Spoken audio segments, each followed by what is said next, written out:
عليكم ورحمة الله وبركاته. الحمد لله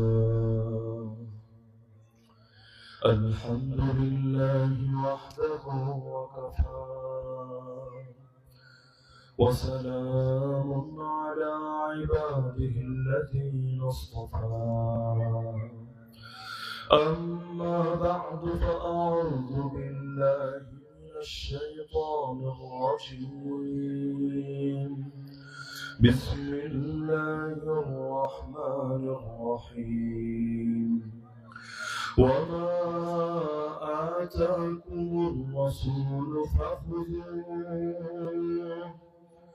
وما نهاكم عنه فانتهوا. وقال النبي صلى الله تعالى عليه وسلم: لا يؤمن أحدكم حتى يكون هواه تبعا لما جئت به. آمنت بالله صدق الله العلي العظيم وبلغنا رسوله النبي الكريم.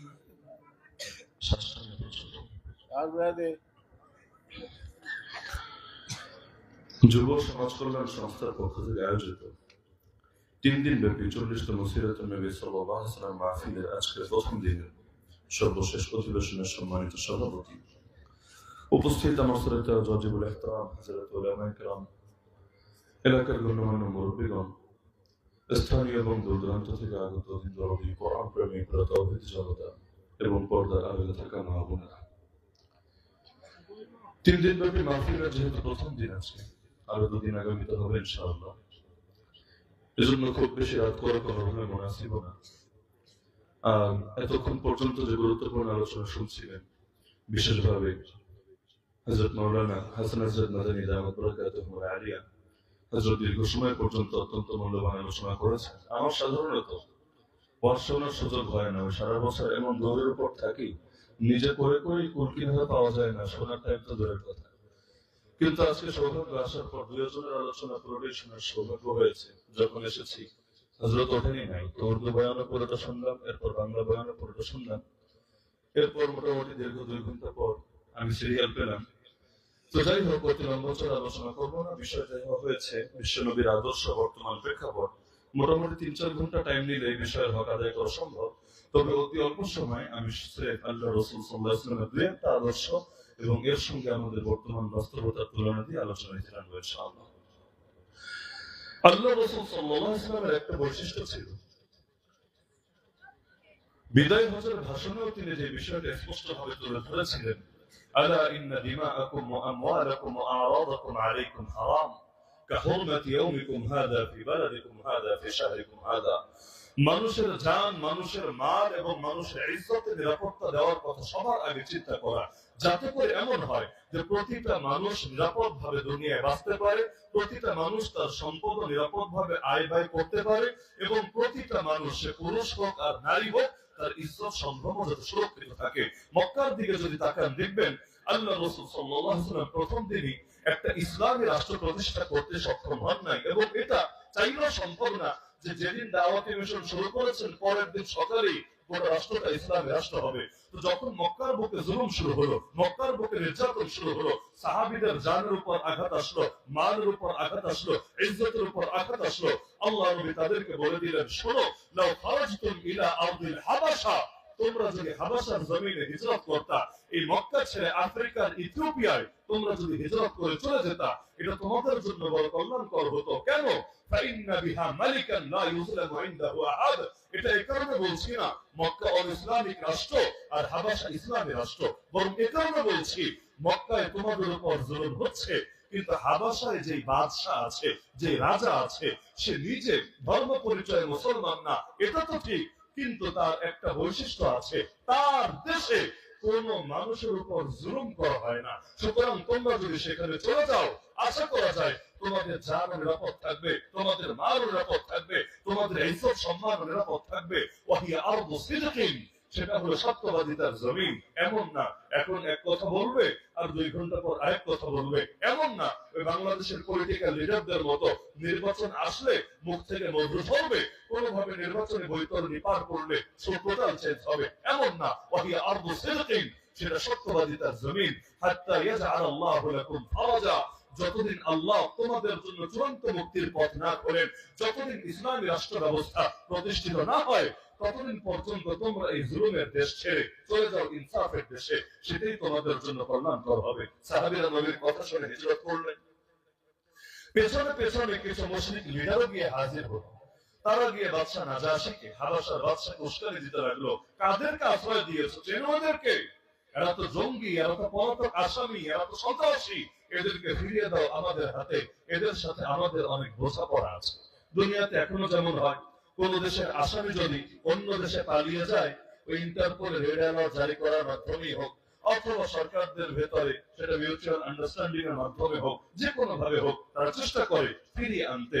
এখন যেমন বাংলাদেশ সরকারের চেষ্টা চালাচ্ছে যে ঘরের মেয়ে পরের কাছে গিয়ে কেমন আছে না আছে, কি খেয়ে থাকছে না থাকছে, আরে চিন্তা তো হয়। আর বুড়াকালে মানুষের তো আরো বিভিন্ন রকম প্রয়োজন থাকে, তো কোনোভাবে যদি তাকে ফিরিয়ে আনা যায়, শেষ বয়সে তার টুকটাক খেদমত করা যায়, আর যত বোঝাপড়া আছে, রক্তের যত দাগ লেগে আছে, এগুলো যতদিন না পর্যন্ত ঔষধ করা যায়, কোন না কোন একটা ফিকিরটা চালিয়ে যেতে হয়। তো এইটা হাজামানায় ছিল। তো কিছু লোক গিয়ে বাদশা নাজাশিকে বোঝাতে লাগলো, ফিরিয়ে দাও আমাদের কাছে, এদের সাথে আমাদের বোঝাপড়া আছে। আল্লাহ নবী সাল্লাল্লাহু আলাইহি ওয়াসাল্লামের মন্তব্য যা ছিল, বাস্তবে তাই ঘটলো। বাদশা নাজাশি বলল, এক পক্ষের কথা শুনে আমি বিচার করতে পারি না, আমি তোমাদের কথা শুনি অন্ধের মতো তাদেরকে তোমাদের হাতে তুলে দিতে পারি না। এরপর তিনি ডাকলেন তাদেরকে, জিজ্ঞেস করলো, তোমরা কারা, কেন এসেছে এখানে, কি অপরাধ তোমাদের, কেন তারা তোমাদের পেছনে লেগে আছে? সেই সময় সাহাবী জাফর রাদিয়াল্লাহু আনহু বিশাল এক বক্তৃতা করেছিলেন, পুরো ইসলামের সব শিক্ষাকে এক বক্তৃতার মধ্যে তুলে ধরেছিলেন। উম্মু সালামা রাদিয়াল্লাহু আনহা বর্ণনায় সেটা আছে। তিনি বলতে শুরু করলেন, আইয়ুহাল মালিক كنا قوما أهل جاهلية نعبد الأصنام ونأكل الميتة ونأتي الفواحش ونقطع الأرحام ونسيء الجوار ويأكل القوي منا الضعيف، فكنا على ذلك حتى بعث الله إلينا رسولا منا نعرف نسبه وأمانته وصدقه وعفافه، فدعانا إلى الله عز وجل لنوحده ونعبده ونخلع ما كنا نعبد نحن وآباؤنا من دون الله من الحجارة والأوثان، وأمرنا بصدق الحديث وأداء الأمانة وصلة الرحم وحسن الجوار والكف عن المحارم والدماء، ونهانا عن الفواحش وأكل مال اليتيم وشهادة الزور وقذف المحصنة، وأمرنا أن نعبد الله وحده لا نشرك به شيئا وإقام الصلاة وإيتاء الزكاة، فعدل عليه أمور الإسلام। এভাবে পুরো ইসলামের শিক্ষার বক্তৃতা তুলে ধরলেন। অনুবাদে আর যাবো না, নাহলে আলোচনা সংক্ষিপ্ত করতে চাইলে আলোচনা লম্বা হয়ে যাবে। তো এই যে তিনি তার বক্তৃতা যখন পেশ করলেন, বাদশা নাজাশি এত বেশি এতে আবেগ আপ্লুত হয়ে উঠলো। সে বলল, আচ্ছা তাহলে তোমাদের ধর্মগ্রন্থ থেকেও আমাকে একটু শোনাও না, আমি একটু শুনি তোমাদের উপর কোন কিতাব নাযিল করা হয়েছে। এবার সেই সাহাবী কোরআন মাজিদের 16 নম্বর পারা সূরা মারিয়াম, যেহেতু সেই বাদশা নাজাশি খ্রিস্টান ছিল, নবী ঈসার নামে কালেমা পড়তো, লা ইলাহা ইল্লাল্লাহ ঈসা রুহুল্লাহ, ইনজিল শরীফে বিশ্বাস করত, এজন্য তিনি সূরাও এমন একটা সূরা নির্বাচন করলেন যেটা বাদশার হাত টাচ করতে পারে। তিনি সূরা মারিয়াম যখন তেলাওয়াত শুরু করলেন, কিছুক্ষণ পর অবাক হয়ে লক্ষ্য করলেন বাদশা নাজাশির চোখ বেয়ে বেয়ে পানি গড়িয়ে পড়ছে, দাড়ি পর্যন্ত ভিজে উঠেছে। এমনকি বাদশা নাজাশি এরপর সেই জালেমদেরকে স্পষ্ট বলেছে, তোরা দূর হ আমার এলাকা থেকে, আমি কিছুতেই তুলে দেব না তাদেরকে তোমাদের হাতে। তাহলে দেখা গেল যে আল্লাহ রাসূল সাল্লাল্লাহু আলাইহি ওয়াসাল্লাম তাদেরকে মক্কা ছেড়ে পাঠিয়ে দিলেন হাবাশায়। এই কারণে না যে মক্কায় নবী আছেন আর হাবাশায় তার চাইতে দামি কেউ আছে, বরং এই কারণে নবী চেয়েছেন প্রতিটা মুসলমানের জান যাতে নিরাপদে থাকে, মাল যাতে নিরাপদে থাকে, ইজ্জত যাতে নিরাপদে থাকে। আর মুসলমানের জানের এত বেশি দাম ছিল নবীজির কাছে। ষষ্ঠ হিজরিতে, হিজরি ষষ্ঠ বর্ষে আল্লাহ নবী যখন উমরা করতে বের হয়েছিলেন 1400 সাহাবীকে নিয়ে, নবীর দিলে বড় কষ্ট, মক্কা ছেড়ে এসেছি 6টা বছর হয়ে গেল, আল্লাহর ঘরকে নিজের চোখে দেখতে পাচ্ছি না, বাইতুল্লাহ তাওয়াফ করার সৌভাগ্য হচ্ছে না, নবীর দিলে বড় কষ্ট। কারণ আল্লাহ নবী যখন হিজরত করেছিলেন বারবার বারবার নিজের ঘাড় ঘুরিয়ে কাবার দিকে তাকিয়েছিলেন। আল্লাহ নবী আফসোস করে বলেছিলেন, হে কাবা, জমিনের মধ্যে তুমি আমার কাছে সবচাইতে প্রিয় জায়গা, হে আল্লাহর ঘর, আমার জাতি যদি আমাকে এই মক্কা ত্যাগ করতে বাধ্য না করতো, আমি কোনোদিনও তোমাকে ছেড়ে যেতাম না, তোমার বিরহ কোনোদিনও সহ্য করতাম না। নবী এটা বলছিলেন আর চোখ বেয়ে বেয়ে পানি গড়িয়ে পড়ছিল। তো এই 6টা বছর সেই কাবার থেকে দূরে থেকেছেন। আল্লাহর নবীর দিলে কি পরিমাণ কষ্ট হয়েছিল চিন্তা করেন। এই 6 বছর পর 1400 সাহাবীকে নিয়ে রওনা হলেন। দিলে বড় আশা, এতকাল পর গিয়ে ওমরা করবেন, আল্লাহর ঘর তওয়াফ করবেন, কিন্তু কিসের মক্কায় যাবেন? ওই হুদায়বিয়া যেতেই মক্কার বাহিনীর লোকেরা তাদেরকে আটকে দিল, খবরদার আর এক কদম সামনে যেতে পারবেন না। আল্লাহ নবী অবাক, সাহাবীরা অবাক। আল্লাহর ঘরে যাবে আল্লাহর বান্দা, আল্লাহর ঘরে যাবে আল্লাহর বান্দা, এটাতে আবার লোকে বাধা দেয় কিভাবে? অধিকার তাদেরকে কে দিয়েছে? আল্লাহ নবীও বড় আশাহত হলেন, বড় কষ্ট পেলেন। তিনি তাদেরকে বোঝাতে চাইলেন, দেখো আমরা যুদ্ধ করতে আসি নাই, উমরা করতে এসেছি। ইহরামের কাপড় গায়ে জড়িয়ে এসেছি, উমরা সামগ্রিক প্রস্তুতি নিয়ে এসেছি। যদি সন্দেহ লাগে তোমরা চেক করে দেখো, সার্চ করো। যদি কোনো যুদ্ধ করার ইচ্ছা থাকতো, যুদ্ধের প্রস্তুতি থাকতো, খালি হাতে তো যুদ্ধ হয় না। খালি হাতে যুদ্ধ হয় নাকি? তো যুদ্ধের প্রস্তুতি যদি না থাকে, অস্ত্র শস্ত্র যদি না থাকে, তাহলে কেন তোমাদের আশঙ্কা হবে আমরা মক্কায় গিয়ে ক্ষতি করবো তোমাদের, আমরা মক্কায় গেলে ঝুঁকি হবে তোমাদের? কিন্তু তাদের এক কথা, কিছুই করার নাই, উপরের আদেশ। এই দুনিয়াতে এখনো যেগুলো চলে, রোজা রমজানের দিনে আমাদেরকেও যখন গ্রেফতার করে নিয়েছে, হাতেও যখন হাত করা পড়িয়েছে, রিমান্ডেও যখন টর্চার করেছে, বাক্য তো একটাই, হুজুর আমাদেরকে বদদুয়া দিয়েন না। আর রমজান মাসে তো বদদুয়া দিয়ে নেই না কেন? আমাদের কোনো দোষ নাই, সব উপরের আদেশ, আমরা তো হুকুমের গোলাম। উপরের আদেশ আর হুকুমের গোলাম, এই দুইটা শব্দ শুনতে শুনতে কান ঝালাপালা হয়ে গিয়েছে। মানে ওদের কাছে ওদের উপরের আদেশের দাম আছে। ওই আদেশ রক্ষা করার জন্য তারা জেনে বুঝে জুলুম করতে পারবে, ওই আদেশ রক্ষা করার জন্য তারা আলেমদের সাথে বেয়াদবি করতে পারবে, ওই আদেশ রক্ষা করার জন্য তারা মুসলমানের রক্ত ঝরাতে পারবে। কিন্তু আমাদেরও যে উপর আছে, ওই উপরওয়ালার আদেশের যে দাম আছে, তার আদেশ রক্ষা করার জন্য আমাদেরও যে হক কথা বলার দরকার আছে, হকের পথে চলা দরকার আছে। এমনকি তার পথে চলতে গিয়ে প্রয়োজনে যে জান দেওয়া লাগে, ওই জান দেওয়ার জরুরত আমাদের আছে। এটাই শুধু বুঝতে চায় না জালেমরা। ওরা চাকরি করে যাদের, শুধু ওদেরকে উপরওয়ালা মানে, কিন্তু যিনি সৃষ্টি করেছেন, যিনি পরিচালনা করেন, যার কাছে ফিরে যেতে হবে, তাকে উপরওয়ালা মানে না। যদি মানত, তাকে সন্তুষ্ট করার জন্য প্রয়োজনে চাকরি ছাড়তো, চাকরি রক্ষা করার জন্য তার বিরুদ্ধে বিদ্রোহ করত। তো এখন আল্লাহ নবী সাল্লাল্লাহু আলাইহি ওয়াসাল্লাম ওদের জবাব শুনে বলছিলেন, এগুলোর সাথে আলাপ করে লাভ নাই, ওদের লিডারদের সাথে বোঝাপড়া করতে হবে।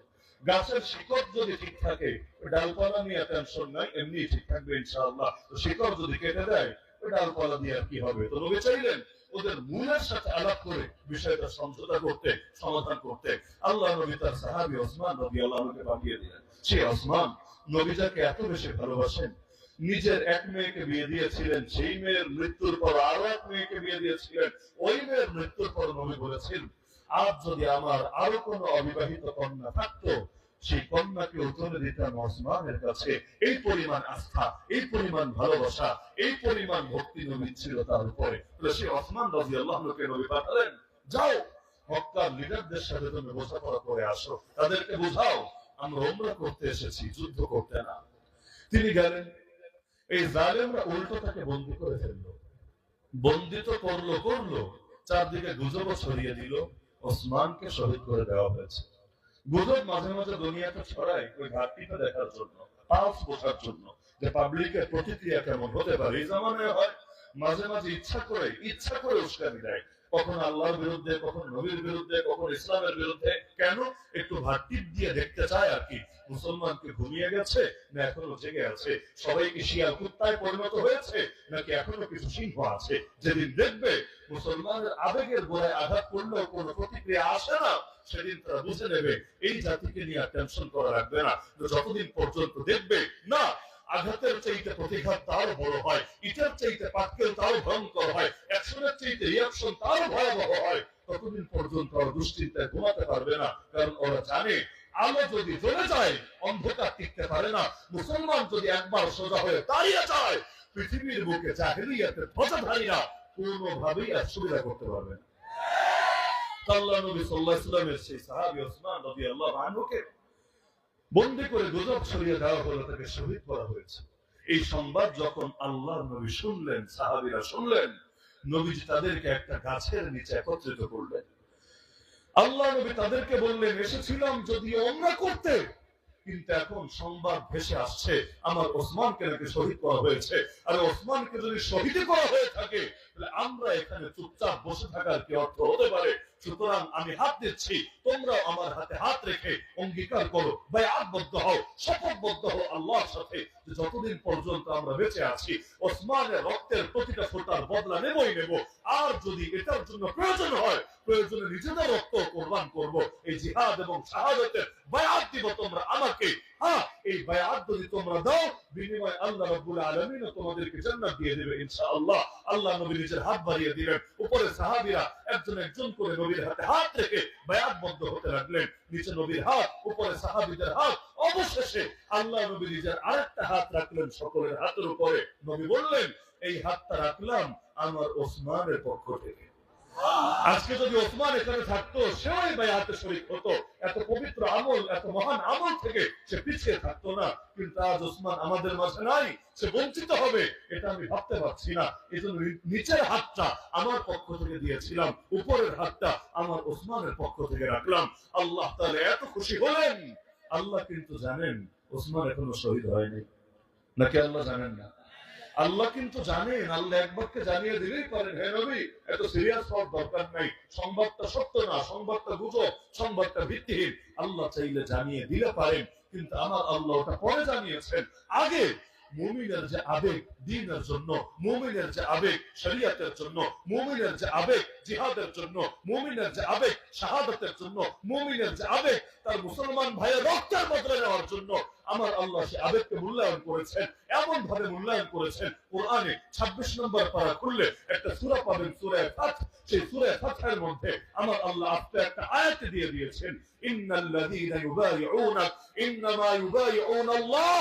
হে নবী, আজ যারা আপনাকে বায়াত দিচ্ছে, আরে তারা মূলত আপনাকে বায়াত দিচ্ছে না, সরাসরি আল্লাহকে বায়াত দিচ্ছে। ইয়াদুল্লাহি ফাওকা আইদিহিম, আপনাদের সবার হাতের উপরে আল্লাহর হাত রয়েছে। তার মানে দেখতে দেখা যাচ্ছে খালি নবীর হাত, দেখতে দেখা যাচ্ছে খালি সাহাবীদের হাত। আল্লাহ বলে দিচ্ছেন না, এই বায়াতে আমি আল্লাহ নিজেও শরীক আছি, এখানে আমার হাত রয়েছে। এমন কের পরে বলে দিচ্ছেন, এই বায়াতকে যারা ভঙ্গ করবে এর ক্ষতি তাদেরকে ভোগ করতে হবে, আর যারা পুরা করবে আল্লাহ তাদেরকে মহাপ্রতিদান দেবে। অথচ বায়াত ভঙ্গই করবে কিভাবে, বায়াত পুরাই করবে কিভাবে? বাস্তবে ওসমান তো শহীদ হয়ে নাই, কিন্তু আমার আল্লাহ মুমিনের আবেগটাকে এই পরিমাণ গুরুত্ব দিচ্ছে। এখান থেকে কি এটা স্পষ্ট হয় না? এখান থেকে কি স্পষ্ট হয় না এক একজন মুমিনের রক্তের দাম কত বেশি আমার আল্লাহর কাছে? হাদিসে আছে, লা যাওয়ালুদ দুনিয়া আহওয়ানু আলাল্লাহ মিন কতলি রাজুলিন মুসলিম। একজন মুমিনকে হত্যা করার চাইতে গোটা দুনিয়া ধ্বংস হয়ে যাওয়া আমার আল্লাহর কাছে বড় হালকা, বড় তুচ্ছ। গোটা দুনিয়া ধ্বংস হবে, যে দুনিয়ায় কত লক্ষ মসজিদ আছে, কত মাদ্রাসা আছে, কত দ্বীনের দুর্গ আছে, এই গোটা দুনিয়া ধ্বংস হয়ে যাওয়া আমার আল্লাহর কাছে এর চাইতে বড় হালকা যে একজন মুসলমানকে হত্যা করে ফেলা হবে। এমনকি নবীর হাদিসে আছে, মান কাতালা মুমিনান, যে ব্যক্তি কোন মুমিনকে হত্যা করবে এরপর সে হত্যা নিয়ে উল্লাসে মেতে উঠবে। তার মানে হত্যাটা অনিচ্ছাকৃত না, গাড়ি চালাচ্ছিল, গাড়ির তলে হঠাৎ পড়ে গেছে অনিচ্ছায়, অ্যাক্সিডেন্ট, এমন না। হত্যাও করেছে ইচ্ছা করে, এবং এই হত্যা করে সে অনুতপ্ত না, সে লজ্জিত না, সে অনুশোচিত না, বরং সে গর্বিত। সে এটা নিয়ে উল্লাস করছে, এটা নিয়ে অহংকার করছে, এটা নিয়ে সে নিজের কৃতিত্ব জাহির করছে। নবী বলেন, এমন যদি কেউ থাকে, লাম ইয়াকবালিল্লাহু মিনহু সারফান ওয়ালা আদলা, আল্লাহ তার কোন ফরজ আমল আর কবুল করবে না, কোন নফল আমল আর কবুল করবে না। এমনকি আল্লাহ কোরআনে বলেন, একজন মানুষকে হত্যা করা এত বড় পাপ, পৃথিবীর সবাইকে যদি হত্যা করে এতে যত পাপ হবে, কেউ যদি একজন মানুষকে অন্যায় ভাবে হত্যা করে সমান পাপ হবে। মান কাতালা নাফসান বিগাইরি নাফস আও ফাসাদিন ফিল আরদ ফাকান্নামা কাতালান নাস জামিআ। এমন কি এত বড় পাপ আমার আল্লাহ কোরআনে বলেছেন ও চিরকাল জাহান্নামে থাকবে, চিরকাল। ওয়া ইয়াকতুল মুমিনা মুতাআম্মিদা ফাজাযাউহু জাহান্নাম খালিদান ফিহা। আপনি অবাক হতে পারেন, কেন? ওকে বেঈমান হয়েছে নাকি, ওকে নাস্তিক হয়েছে নাকি? খুনি চিরকাল কেন জাহান্নামে থাকবে? চিরকাল তো জাহান্নামে থাকে কাফেররা, চিরকাল তো জাহান্নামে থাকে বেঈমানরা, চিরকাল তো জাহান্নামে থাকে নাস্তিকরা। খুনি হলেই সে নাস্তিক, এটা তো জরুরি না। খুনি হলেই সে কাফের, এটা তো জরুরি না। চিরকাল কেন থাকবে? এক হাদিসের ব্যাখ্যা আছে, কারণ বান্দার হক নষ্ট করলে আল্লাহ মাফ করে না যতক্ষণ না বান্দা মাফ করে। বান্দা তো যাকে খুন করবে সে চিরকাল আমার আল্লাহর কাছে বলতেই থাকবে, আল্লাহ ও কেন আমাকে মেরেছে, কেন আমাকে মেরেছে, কেন আমাকে মেরেছে, আয় আল্লাহ আমি ওকে মাফ করবো না, আমি এই দাবি রেখে দিব। সে যেহেতু দাবি ছাড়বে না, এজন্য এর আর জাহান্নাম থেকে বের হওয়া হবে না। খালিদান ফিহা, সে জাহান্নামে চিরকাল থাকবে। ওয়াগাদিবাল্লাহু আলাইহি, তার উপর আল্লাহর গজব নাযিল হবে। ওয়া লানাহু, আল্লাহ অভিশাপ দিতে থাকবে তার উপরে। ওয়া আ'আদ্দা লাহু আযাবান আযীমা, এবং তার জন্য আমার আল্লাহ বিশাল বড় শাস্তি প্রস্তুত রেখেছে। আপনি চিন্তা করেন, ওসমানের রক্তের দাম কি নবীর রক্তের চাইতে বেশি? ওসমানের রক্তের দাম কি আবু বকর ওমরের রক্তের চাইতে বেশি? তাহলে ওসমানের রক্তের দাম যদি তাদের রক্তের চাইতে বেশি না হয়, তারাও কিন্তু রেডি ওসমানের জন্য প্রয়োজনে নিজেদের রক্ত ঢালবেন, তবু ওসমানের রক্তের বদলা নিয়ে ছাড়বেন। কি বুঝলেন এখান থেকে? বর্তমান বাস্তবতার সাথে কোন শিক্ষা আছে নাকি নাই? আছে নাকি নাই? ওই সময়ে যেমন এক ওসমানকে শহীদ করার গুজব ছড়িয়েছে, আর আজকে তো ওসমানকে শহীদ করে দেওয়া হয়েছে। আজকে তো আর গুজব না, গুজব না, সবাই বলছে হাদি। হাদি তো তার বাবার নাম, হাদি কিন্তু তার নাম না, তার নাম শরীফ ওসমান বিন হাদি, মানে তার বাপ হলো হাদি। তো এখন এই যে ওসমানকে শহীদ করা হয়েছে, ওই ওসমানকে শহীদ করার গুজবের পরিপ্রেক্ষিতে আল্লাহ নবী 1400 সাহাবীকে নিয়ে রেডি হয়েছিলেন তার রক্তের বদলা নেবেন বলে। এর জন্য প্রয়োজনে জিহাদ করবেন, এর জন্য প্রয়োজনে শহীদ হবেন। কিন্তু পার্থক্য এখানে, আজ ওসমানদেরকে বাস্তবে শহীদ করা হচ্ছে, কিন্তু একজন মুহাম্মদ আরবি নয় গোটা উম্মতকে একত্রিত করবে, একজন মুহাম্মদ আরবি নয় গোটা উম্মতের থেকে বায়াত নেবে, একজন মুহাম্মদ আরবি নয় সেই রক্তের বদলা নেওয়ার জন্য জিহাদের ডাক দেবে, একজন মুহাম্মদ আরবি নয় সবাইকে শাহাদাতের তামান্নায় উজ্জীবিত করবে। সকলে মিলে যতদিন পর্যন্ত রক্তের বদলা না নিয়ে ছাড়বে, ততদিন পর্যন্ত লড়াই চালিয়ে যাবে, চালিয়ে যাবে, চালিয়ে যাবে।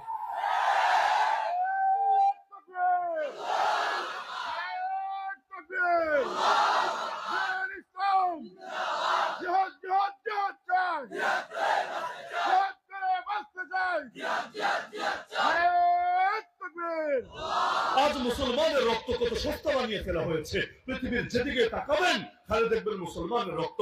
আরাকানে তাকান মুসলমানের রক্ত, কাশ্মীরে তাকান মুসলমানের রক্ত, চীনে জিনজিয়াংয়ে তাকান মুসলমানের রক্ত, আফ্রিকার মালি সোমালিয়ায় তাকান মুসলমানের রক্ত, সুদানে তাকান মুসলমানের রক্ত, ইয়ামানে তাকান মুসলমানের রক্ত, প্যালেস্টাইনে তাকান মুসলমানের রক্ত।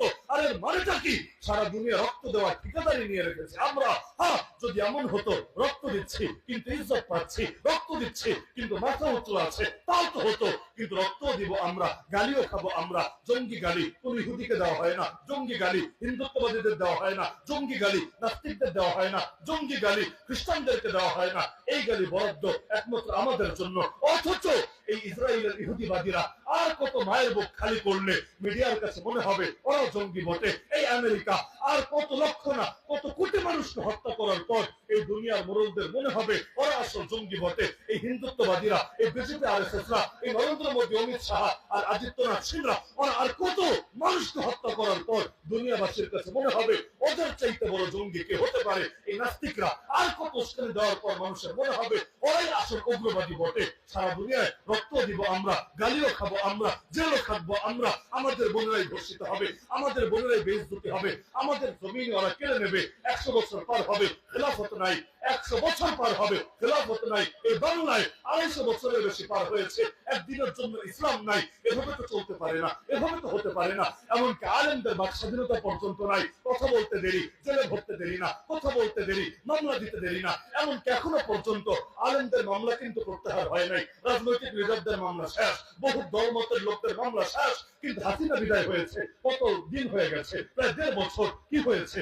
এখনো পর্যন্ত কোন কোন আলেমের, বিশেষ করে হেফাজতের মামলা যাদের আছে, কার মামলা প্রত্যাহার করা হয়েছে? কেন এত দরদ আপনাদের আলেমদের জন্য? আলেম ছাড়া আপনার ঐকমত্য কমিশনের মিটিং হয় না, আলেম ছাড়া আপনার সেলফি হয় না, আলেম ছাড়া আপনার কিছু হয় না। কিন্তু আলেমদের মামলাটা পর্যন্ত তোলার মানসিকতা দেখা যায় না। কেন? গলার মধ্যে কাঁটা লাগায় রাখতে ভালো লাগে। কেন? আলেমদের বাক স্বাধীনতা কেড়ে নিতে ভালো লাগে। কেন? আগামী দিনে যদি আলেমরা আবারও জাগে, জাস্ট একটা সাইন দিয়ে জামিন বাতিল করে আবারও জেলে ভরার ইচ্ছা জাগে, এভাবে পারবেন না, এভাবে পারবেন না। জাতি কয়দিন আর সবর করবে? ধৈর্যের একটা বাঁধ থাকে, সেই বাঁধ যদি একবার ভেঙে যায়, এমন ভাবে স্রোত আসতে থাকবে, এমন ভাবে বন্যার পরে আসতে থাকবে, আপনাদেরকে খড়কুটোর মতো ভাসিয়ে নিয়ে যাবে। তবে পার্থক্য এখানে, ওই জামানায় মুসলমানের রক্তের দাম ছিল একজন মুসলমানের রক্তের বদলা নেওয়ার জন্য। নবী রেডি, সাহাবীরা রেডি, সকলে রেডি। কিন্তু আজকে এক বাংলাদেশে গত 1 বছরে কত মুসলমান মরেছে বলেন? রাজনৈতিক স্বার্থে, দলীয় স্বার্থে, জমি জমার স্বার্থে, চাঁদাবাজির স্বার্থে, ছিনতাইয়ের স্বার্থে, রাহাজানির স্বার্থে, ধর্ষণের স্বার্থে মুসলমানের জীবনের কোন দাবি থাকতে নাই। এমনকি সর্বশেষ ঘরের মধ্যে তালা লাগিয়ে ঘরে আগুন লাগিয়ে দেওয়া হয়েছে। 3 বছরের বাচ্চা পর্যন্ত পুড়ে পুড়ে কাবাবে পরিণত হয়েছে। ভেতর থেকে চিৎকার করেছে সেই বাচ্চা, কিন্তু কারো মন গলাতে পারে নাই। তো অপরাধ কি বাচ্চা? ও কোন দল করে, ও দলের বোঝেটা কি? কিন্তু রাজনৈতিক প্রতিহিংসা এই পর্যায়ে পৌঁছেছে যে এখন এভাবে তাদেরকে পর্যন্ত পুড়িয়ে মারা হচ্ছে। কারা মারছে? হিন্দুরা। কারা মারছে? খ্রিস্টানরা। কারা মারছে? বৌদ্ধরা। ওইটা হলেও তো সান্ত্বনা থাকতো, ওইটা হলেও তো সান্ত্বনা থাকতো। কিন্তু কাক কাকের গোস্ত খায় না। মুসলমান মুসলমানের গোস্ত খেতে মেতে উঠেছে, মুসলমানই মুসলমানের খুনি হয়েছে, মুসলমানই মুসলমানের ধর্ষক হয়েছে, মুসলমানই মুসলমানের চুরি এবং ছিনতাইকারী হয়েছে। এভাবে এই জাতি যদি নিজেদের ভেতরেই এভাবে দ্বন্দ্বে মেতে ওঠে, ওদের উপর আল্লাহর গজব না তো কি নাজিল হবে। তাহলে সুতরাং আল্লাহ নবীর আদর্শ থেকে এটা শিক্ষা করেন, মুসলমানের জান বড় দামি, মাল বড় দামি, ইজ্জত বড় দামি। এক মুসলিম নারীর ইজ্জত রক্ষা করার জন্য আল্লাহ নবী গোটা এক ইহুদি গোষ্ঠীর মদিনা ছাড়া করেছেন। ছেড়েছিলেন তো মেরেই ফেলবেন, কেন? এক মুসলিম নারীকে বেইজ্জতি করেছে, এক সাহাবী গিয়ে তার পাশে দাঁড়িয়েছে, ওই সাহাবীকে খুন করে ফেলেছে, হত্যা করে ফেলেছে। বিনিময়ে আল্লাহ নবী চেয়েছিলেন যেই কয়েকজন মিলে হত্যা করেছে সবগুলারে মারবেন, সবগুলা। কারণ ইসলামের বিধানই এটা, জানের বদলে জান, প্রাণের বদলে প্রাণ। তুমি মেরেছো, তোমাকে মারা হবে। আজকে তো ঝামেলা এখানে, নবীর নামে চেতনা ঠিকই বিক্রি করবে, কিন্তু নবীর শেখানো বিচার এই দেশে প্রয়োগ করা হবে না। অথচ নবীর আইন, নবীর বিচার যদি প্রয়োগ না করা হয়, এই দেশ থেকে সন্ত্রাস দূর করতে পারবেন না।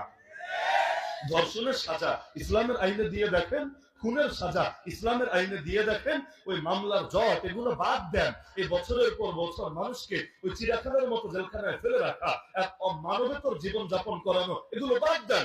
আল্লাহ নবী যে সাজা শিখিয়েছেন, এই কোরআনে যে সাজা শেখানো হয়েছে, প্রয়োগ করে দেখেন না। এরপর যদি সমাজ থেকে এগুলো বন্ধ না হয়, বললেন ইসলামী খেলাফত 1200 বছরের বেশি ছিল, কয়টা ধর্ষণের সাজা লেগেছে, দেওয়া লেগেছিল? আমাকে বলেন, কেন লাগে নাই? লাগে নাই কেন? কারণ সাজা যত কঠোর, ওই সাজার ফল আলহামদুলিল্লাহ এত ভালো। একটা দিলে অনেক সময় 100 বছরেও দ্বিতীয়টা আর দেওয়া লাগে না। চোর চুরি করলে যদি হাত কাটা হয়, বাংলাদেশে এই চোরের সাজাটারে সবচাইতে বেশি ভয় পায় নেতারা, সবচাইতে বেশি ভয় পায় নেতারা। কোন হুজুরকে ইসলামপন্থী কাউকে টকশোতে নিয়ে গেলেই মোটামুটি প্রথম দিকে এই প্রশ্নটা থাকে, হুজুর আপনারা ক্ষমতায় গেলে কি হাত কাটবেন? আপনারা ক্ষমতায় গেলে কি দেশটাকে আফগানিস্তান বানাবেন? ভাই তুই জানাস কি জায়গা, তোর ভয় লাগছে কেন এটা নিয়ে? বাংলায় বলে চোরের মনে পুলিশ, পুলিশ। ইসলাম মানে কি হাত কাটা? ইসলামের হাজার আরো বিধান নাই? আর ইসলাম মানে কি হাত কাটা? ইসলামে আর কিছু নাই? সবার আগে এই প্রশ্নটাই মাথায় আসে কেন? ইসলাম মানে তো ঘুষ বন্ধ হওয়া, ইসলাম মানে তো দুর্নীতি দূর হওয়া, ইসলাম মানে তো জানের নিরাপত্তা পাওয়া, ইসলাম মানে তো সুদি কারবার বন্ধ হওয়া, ইসলাম মানে তো প্রতিটা নারীর ইজ্জত সুরক্ষিত হওয়া, ইসলাম মানে তো এই দেশের স্বাধীনতা নিশ্চিত থাকা, ইসলাম মানে তো সার্বভৌমত্ব সমুন্নত থাকা, ইসলাম মানে তো আর কোনো মিথ্যা মামলা বাকি না থাকা, ইসলাম মানে আর কোনো বৈষম্য বাকি না থাকা, ইসলাম মানে শোষণ বন্ধ হওয়া, ইসলাম মানে জুলুম বন্ধ হওয়া। এই সবই তো ইসলাম। এভাবে বলতে থাকলে কয়েকশো বলা যাবে, ওগুলোর নাম তো মুখে আসে না। কেন? ওইগুলোকে যদি ইসলাম হিসেবে চিহ্নিত করা হয়, নাস্তিকও তো দ্বিমত করতে পারবে না, হিন্দু খ্রিস্টান বৌদ্ধ তো দ্বিমত করতে পারবে না। ইসলামের অধিকাংশ শিক্ষাই এমন, কেউ যদি বিবেককে বর্গা না রাখে, দ্বিমত করা কারো পক্ষে সম্ভব না। বাস্তবতা এমন, ইসলামের অধিকাংশ শিক্ষাই এমন। ইনসাফ আর ইসলাম কি ভিন্ন জিনিস? না ইসলামই সবচেয়ে ভালো ইনসাফের শিক্ষা দিয়েছে। এখন যদি কেউ বলে আমি সাম্যের পক্ষে, শান্তির পক্ষে, ইনসাফের পক্ষে, তাহলে তুমি ইসলামের বিপক্ষে যাবা কিভাবে? এগুলো তো ইসলামই সবচেয়ে ভালোভাবে শিখিয়েছে। ওইগুলো বলবে না, খালি বলবে হুজুর হাত কেটে দেবেন কিনা। কেন? এটা নিয়ে অধিকাংশ নেতা ভয় পায়। কেন ভয় পায়? 10 দিরহাম চুরি করলেই তো হাত কেটে যায়, আর সেখানে এক একজন তো পুরো দেশটারই লুটে পুটে খায়। এত খাওয়া খায়, বাকিরা ভাগই পায় না। সাধারণ জনগণ নিজে কামাই করে নিজের কামাইটা ঠিকভাবে খেতে পারে না, সব তো ওরাই খেয়ে ফেলে। এই যে এত খাওয়া খায় ওরা, এখন যদি হাত কাটা শুরু হয়, কয়জন নেতার হাত বাকি থাকবে? হাতই যদি না থাকে, আগামীতে এলাকায় গিয়ে ভোট কিভাবে চাইবে? হাত তো আর টিকটিকির লেজ না। হাত তো আর টিকটিকির লেজ না যে কয়দিন পর ভেতর থেকে আরেকটা বের হবে। কাটা গেছে তো গেছে, এখন এলাকায় গেলে এটা লুকায় রাখবে কিভাবে? পেটের দাগ, বুকের দাগ, রানের দাগ না লুকায় রাখা যায়? হাত তো আর লুকায় রাখা যায় না। পাবলিক যখন দেখবে নেতাজির হাত নাই, কিন্তু নেতাজি বলছে ভোট একটা দিয়ে দেখেন না, আপনার জান আমার কাছে আমানত থাকবে, আপনার মাল আমার কাছে আমানত থাকবে। আর মানুষ দেখবে কিরে হাত নাই কবজি থেকে, তখন ভোট না দিয়া জুতার বাড়ি দিয়ে এলাকা ছাড়া করবে। এজন্য ইসলামের কিছু বিধান নিয়ে ওরা ভয় পায়, পাওয়ারই কথা, কারণ ইসলাম যদি বিধান মানে। এই যে আজকে বৈষম্যের বিরুদ্ধে এত কথা হয় বাংলাদেশে, বৈষম্যের বিরুদ্ধে এত কথা হয় বাংলাদেশে, সুদ মানেই বৈষম্য, সুদ মানেই শোষণ, সুদ মানেই জুলুম। যতদিন সুদ থাকবে অর্থনৈতিক মুক্তি আসবে না। আরে দেশ স্বাধীন একবার হয়েছে, হাজার বারও যদি হয়, কিন্তু অর্থনৈতিক মুক্তি যদি না আসে, পেটে খাবার যদি ঠিকভাবে না আসে, অসুস্থ হলে চিকিৎসা যদি ঠিকভাবে না করা যায়, আর যদি ভালো একটা প্রতিষ্ঠানে নিজের বাচ্চা কাচ্চাকে না পড়ানো যায়, নিজের কাপড়ের ব্যবস্থা ঠিকভাবে না করা যায়, কি হবে? এত গল্প শুনে জিডিপি এত বেড়েছে, রাস্তাঘাট এই হয়েছে সেই হয়েছে, এত গল্প শুনে কি হবে? পেটে যদি ঠিক মতো খাবার না আসে। বাংলাদেশে 4 কোটির বেশি মানুষ দারিদ্র সীমার নিচে আছে। মোট মানুষ কত? মোট মানুষ কত? এর মধ্যে 4 কোটি যদি দারিদ্র সীমার নিচে থাকে, তাহলে অর্থনৈতিক মুক্তি আসলো কিভাবে? আল্লাহ জাতে পাকের কসম করে বলবো, যতদিন সুদ থাকবে অর্থনৈতিক সাম্য আসবে না, অর্থনৈতিক মুক্তি আসবে না। যতদিন যাবে বৈষম্য খালি বাড়বে আর বাড়বে আর বাড়বে, গরিব আরো গরিব হবে, হাতে গোনা কিছু লোক খালি ধনী আর ধনী আর ধনী হবে। এই সুদের বিরুদ্ধে কয়জন কথা বলে? বৈষম্যের বিরুদ্ধে বলবে, সুদের বিরুদ্ধে বলবে না। কেন? আব্বু যদি মাইন্ড করে, কোন আব্বু? আমেরিকা নামক আব্বু, কোন আব্বু? ইন্ডিয়া নামক আব্বু, কোন আব্বু? ওই পশ্চিমা নামক আব্বু। এই যে দেখেন না, বাংলাদেশের পুলিশের পোশাক পাল্টে দিয়েছে, দেখেন নাই? ছাত্রদের দেখেন নাই মনে হয়? ইউনিফর্ম চেঞ্জ করে দিয়েছে। এখন আমাদেরই মাঝে মাঝে প্যাচ লাগে। আগের পোশাকটা তো দূর থেকে নজরে পড়তো ভালো, এখন মাঝে মাঝে হঠাৎ সামনে পড়ে গেল প্যাচ লাগে। মানে চৌকিদার না পুলিশ, এটা আলাদা করা মাঝে মাঝে জটিল হয়ে যায়। এই যে পোশাক পাল্টিয়েছে, কেন? আগের পোশাকে রক্তের দাগ লেগে আছে, ওই পোশাক পরে আবু সাইদের বুকে গুলি চালিয়েছে, ওই পোশাক পরে শাপলা চত্বরে আমাদের ভাইদেরকে মেরেছে। ভালো কথা, আমাদের বলেন তো, আমার একটু বিজ্ঞান দিয়ে বোঝান, ধর্মবাদ দেন, বিজ্ঞান দিয়ে বোঝান। কয়বার পোশাক পাল্টালে তারা এক একজন জামালের হাসান বসরি হবে? কয়বার? 10 বার? 20 বার? যদি এমন হয় আমরা আরো পয়সা দিব, সমস্যা নেই, এখানে কয়েক টাকা না, চান্দা তুইলে প্রয়োজনে টাকা দিব, যে কয়বার পোশাক পাল্টাও ইনশাআল্লাহ একদম উপর দিয়া ধুইলে ভেতরে ময়লা দূর হয়ে যাবে। আলহামদুলিল্লাহ আমরা রাজি আছি, কোনো সমস্যা নাই। কিন্তু এমন কোন ব্যাখ্যা আপনাদের জানা আছে? যদি না থাকে তাহলে পোশাক পাল্টালে কি হবে? ওই মক্কাবাসী চিন্তা করতো, আল্লাহ নবীর দাওয়াত শুরু হওয়ার আগে তারা ল্যাংটা হয়ে হজ করতো, ল্যাংটা হয়ে, উলঙ্গ হয়ে। কেন? যে পোশাক পরে পাপ করেছি, এই পোশাক পরে আল্লাহর ঘর কিভাবে তওয়াফ করি? আল্লাহর একটা সম্মান আছে না, আল্লাহর একটা ইজ্জত আছে না? এখন কিভাবে আল্লাহর ইজ্জত দিবে? যারা বড় লোক নতুন কাপড় পরে তওয়াফ সেরে ফেলতো, আর যারা গরিব টাকা পয়সা নেই নতুন কাপড় কিনতে পারবে না, ওরা কি করতো? ওরা চিন্তা করতো নতুন কাপড় যেহেতু কেনার সামর্থ্য নাই, আর পুরানটা পাপের দাগ লেগে আছে, এটা পরে আল্লাহ সম্মান দেওয়া সম্ভব না, এক কাজ করি জন্মদিনের পোশাকই কাজ সারি, মানে মায়ের পেট থেকে যে চামড়ার পোশাক নিয়ে জন্ম হয়েছে আর কি, এটা দিয়ে কাজটা সেরে ফেলি। এখন পুরুষ মানুষরা দিনের বেলায়, মহিলারা রাতের বেলায় আল্লাহর ঘর তওয়াফ করতো। কেন? যাতে করে পোশাকের দাগ, পোশাকের কলঙ্ক ওদেরকে না ছুতে পারে, ওরা আমার আল্লাহরে খুশি করে উল্টায় ফেলতে পারে। এই রকম মানসিকতা, নাউজুবিল্লাহ। এখন দরকার ছিল না এটা, উপরের পোশাকের দিকে নজর না দিয়ে ভেতরের দিকে নজর দেবে। আমার নবীর আদর্শ কি? উপরের পোশাক ঠিক করা না ভেতরের দিল ঠিক করা? পোশাক হাজারটা পাল্টালে কি হবে? র্যাবকেও যদি কালো পোশাকের পরিবর্তে পিঙ্ক কালারের পোশাক দেওয়া হয়, অনেকের পছন্দের রং, পিঙ্ক কালারের পোশাক যদি দেওয়া হয়, আপনার কি ধারণা এক একজন ফেরেশতায় পরিণত হবে? পশ্চিম কালো না, আগে দিল ঠিক করতে হবে। আরে ভেতরে আল্লাহর ভয়ে যদি না ঢোকে, সে ঘুষ ছাড়বে কেন? আল্লাহর ভয়ে যদি না ঢোকে, গুম ছাড়বে কেন? আল্লাহর ভয়ে যদি না ঢোকে, দুর্নীতি ছাড়বে কেন? আল্লাহর ভয়ে যদি না ঢোকে, ধর্ষণ ছাড়বে কেন? আল্লাহর ভয় পারে, আল্লাহর ভয় পারে মানুষকে ফেরেশতার চাইতে দামি বানাতে। তাহলে তাদের ভেতরে আল্লাহর ভয় ঢোকানোর জন্য সরকারের কি উদ্যোগ আছে? আর কিছু না পারুন, অন্তত এতটুকু তো পারতো, তাদেরকে বাধ্যতামূলক 5 ওয়াক্ত নামাজি বানাবে। পারতো না? কিন্তু নামাজের কোন আদেশ জারি করেছে? করে নাই। করলে আমেরিকা রাগ করবে, করলে ইন্ডিয়া রাগ করবে। সুতরাং বলছিলাম, নবীর আদর্শ বাদ দিয়ে যতই চান সমাজে আলো আনতে, শান্তি আনতে, মুক্তি আনতে, পারবেন না, সম্ভব হবে না। প্রতিটা ক্ষেত্রে ইনসাফ কায়েম করতে চান, নবীর আদর্শ নেন। শান্তি কায়েম করতে চান, নবীর আদর্শ নেন। বৈষম্য শোষণ দূর করতে চান, নবীর আদর্শ নেন। জানমালের নিরাপত্তা দিতে চান, নবীর আদর্শ নেন। প্রতিটা ক্ষেত্রে আল্লাহ নবীর যদি আদর্শ মানতে পারেন, তবেই শান্তি পাবেন। না হলে মাথায় রাখবেন, শান্তির মালিক কে? ওই আল্লাহ নবীর পথ ছাড়া আমার আল্লাহ কিছুতেই আপনাকে কখনো শান্তি দেবে না। এজন্য যে আয়াত পড়েছে আমি খুতবার মধ্যে, সূরা হাসরের এই আয়াতে আল্লাহ বলেন, নবী তোমাদেরকে যা দিয়েছেন সব ধরো, আর নবী তোমাদেরকে যা থেকে বারণ করেছেন সব ছাড়ো। বেশ, এক বাক্যের মধ্যে সব চলে এসেছে। নবী তোমাদেরকে যা দিয়েছেন সব ধরো, নবী তোমাদেরকে যা বারণ করেছেন সব ছাড়ো। তো চেয়েছিলাম সংক্ষিপ্ত করতে, তাও মনে হয় বেশি লম্বা হয়ে গেল। আফওয়ান, প্রথম দিন এত লম্বা করে কষ্ট দেওয়ার জন্য আপনাদেরকে। যতটুকু আলোচনা হলো, আল্লাহ রাব্বুল আলামিন প্রতিটা কথাকে আমলে আনার তৌফিক দান করুন। আজকের এই মাহফিলকে কামিয়াব করুন এবং আগামী 2 দিনের মাহফিলও যথাযথভাবে সম্পন্ন করার তৌফিক দান করুন। আমিন। ওয়া আখিরু দাওয়ানা আলহামদুলিল্লাহি রাব্বিল আলামিন। সবাই দুরূদ শরীফ পাঠ করুন। আলহামদুলিল্লাহ। বর্তমান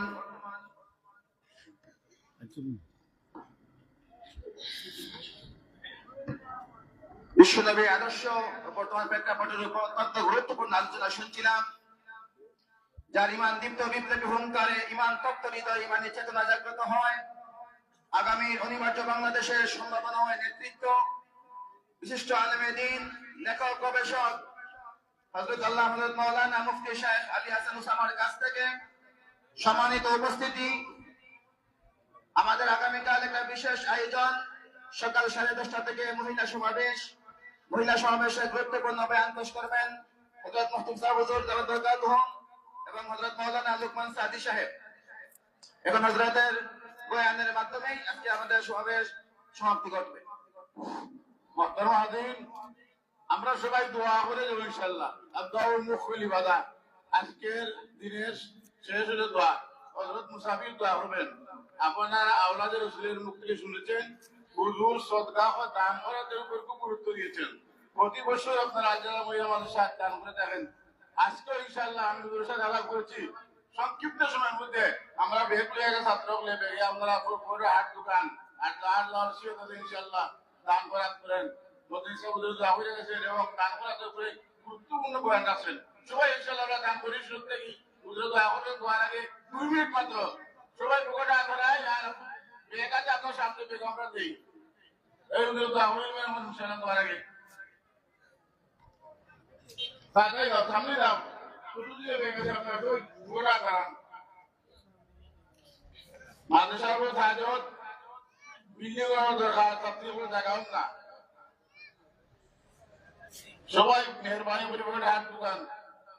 এর নাম বলবো না, লেখাই হবো না আজকে প্রথম দিন, শুধুমাত্র আজকের বাজেটেই ওয়াজও বাজার তো 200 এমনিও খরচ করে লাগে সব সুবিধা হবে ইনশাআল্লাহ। তখন দোয়াই বল, দোয়ার আগে 2 মিনিট সাল্লাল্লাহু আলা সাইয়্যিদিনা মাওলানা মুহাম্মদ ওয়া আলা আলিহি ওয়া সাহবিহি ওয়া সাল্লাম। সাল্লাল্লাহু আলা সাইয়্যিদিনা ওয়া মাওলানা মুহাম্মদ وعلى آله وصحبه وسلم. صلى الله على سيدنا ومولانا محمد